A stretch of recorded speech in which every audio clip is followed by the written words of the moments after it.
दोस्तों, प्रधानमंत्री नरेंद्र मोदी अमेरिकी के जो राष्ट्रीय खुफिया निदेशक हैं तुलसी गवार्ड उनसे मुलाकात की और इस दौरान उन्होंने प्रयागराज के महाकुंभ से लाया गया गंगा जल उन्हें भेंट किया।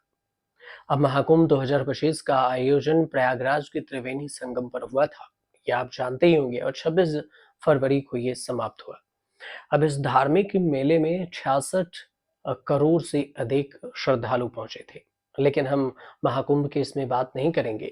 भारत अमेरिका के संबंधों की थोड़ी सी बात होगी और साथ में जो तुलसी गेवार्ड है, तुलसी गवार्ड कौन है, इसके बारे में आपको पूरी जानकारी ए टू जेड देंगे कि तुलसी गवार्ड कौन है। खुफिया सहयोगी, साइबर सुरक्षा और रक्षा संबंधों पर भारतीय अधिकारियों के साथ भी प्रधानमंत्री जब गए तो बातचीत हुई। उनकी यह यात्रा फरवरी में प्रधानमंत्री नरेंद्र मोदी की अमेरिकी यात्रा के बाद हुई है।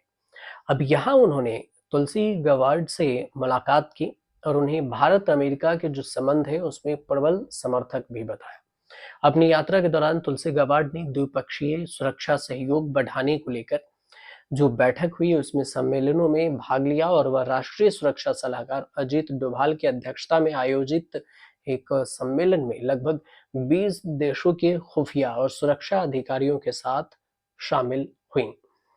राष्ट्रीय सुरक्षा परिषद के जो सचिवालय द्वारा आयोजित एक कार्यक्रम 2022 से रायसीन डायलॉग के साथ ही आयोजित हुआ। अब तुलसी गवार्ड की जो दूसरी विदेश यात्रा है उसकी भी थोड़ी सी बात हो जाए, क्योंकि अमेरिका के जो राष्ट्रीय खुफिया निदेशक बनने के बाद तुलसी गवार्ड की यह दूसरी अंतर्राष्ट्रीय यात्रा है और इससे पहले उन्होंने जर्मनी में म्यूनिक सुरक्षा सम्मेलन में भाग लिया था। अब सवाल ये उठता है कि कौन है तुलसी गवार्ड। तुलसी गवार्ड खुद को हिंदू धर्म से जुड़े बताती हैं और हालांकि वे भारतीय मूल की नहीं है। उनकी माँ हिंदू धर्म अपनाने वाली है और उनके जो जबकि उनके पिता समोआ से ताल्लुक रखते हैं। तुलसी का नाम हिंदू धर्म से गहरा जुड़ाव होने के कारण ही रखा गया। 21 साल की उम्र में राजनीति में कदम रखा और डेमोक्रेटिक पार्टी से 4 बार सांसद रह चुके हैं। सैन्य अनुभव और राजनीतिक यात्रा, तुलसी गवार्ड लेफ्टिनेंट कर्नल के तौर पर इराक युद्ध में हिस्सा ले चुके हैं और अमेरिकी आर्मी जो रिजर्विस्ट रह चुके हैं। उनके राजनीतिक करियर की शुरुआत हुई 21 साल की उम्र से ही हो गई थी और उन्होंने हाउस होमलैंड सिक्योरिटीज कमेटी में भी 2 साल तक सेवाएं दी। 2022 में तुलसी गवार्ड ने डेमोक्रेटिक पार्टी पर गंभीर आरोप लगाकर पार्टी छोड़ दी थी।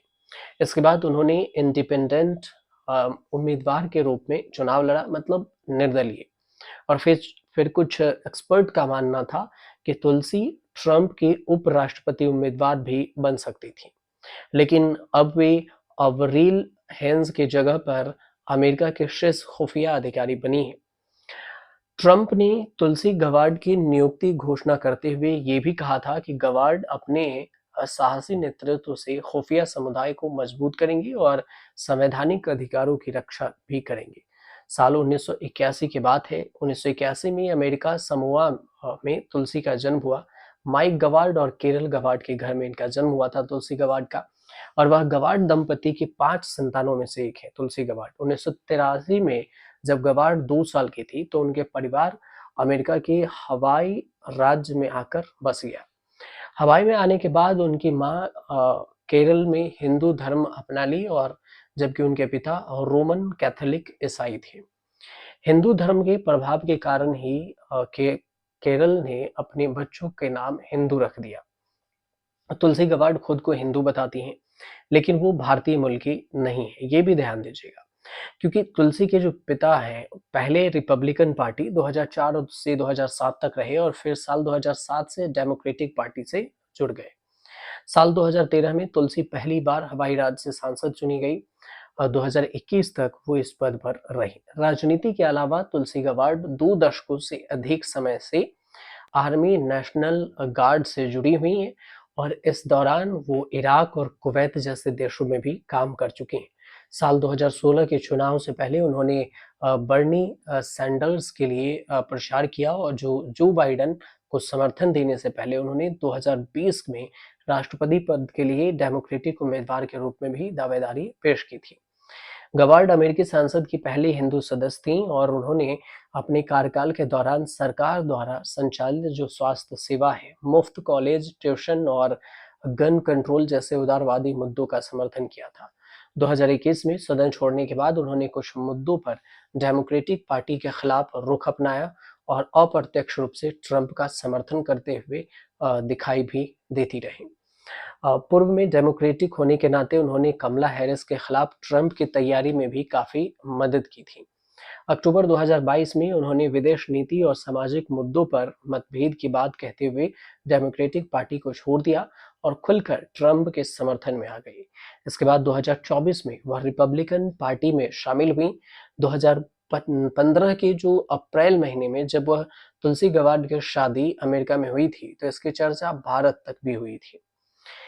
जब तुलसी गवार्ड ने वैदिक रीति-रिवाज से अपने गृह राज्य हवाई में सिनेमेटोग्राफर अब्राहम विलियम से शादी की, तो सितंबर 2014 में जब प्रधानमंत्री नरेंद्र मोदी की उनकी पहली बार मुलाकात हुई थी, तो पीएम मोदी को उपहार के तौर पर भगवत गीता दी थी। तुलसी साल 2014 से पहले से ही प्रधानमंत्री नरेंद्र मोदी का समर्थन करती रही है। जब अमेरिकी सरकार ने साल 2002 के गुजरात दंगों के कथित भूमिका की वजह से तत्कालीन जो मुख्यमंत्री थे नरेंद्र मोदी थे, उनका वीजा देने से मना किया था, तो तुलसी उन चुनिंदा नेताओं में से थी जिन्होंने सरकार के इस फैसले की आलोचना की थी। तो इस वजह से नरेंद्र मोदी का तुलसी गवार्ड से काफी पुराना रिश्ता भी रहा है और उनकी जान पहचान भी रही। अब एक बार फिर उनसे मुलाकात हुई तो तुलसी गवार्ड की चर्चा होने लगी। उम्मीद करते हैं कि ये छोटी सी जानकारी आपको अच्छी लगी हो और अगर लगी हो तो हमारे चैनल से जुड़िए, सब्सक्राइब कीजिए, शेयर कीजिए, कमेंट जरूर कीजिए।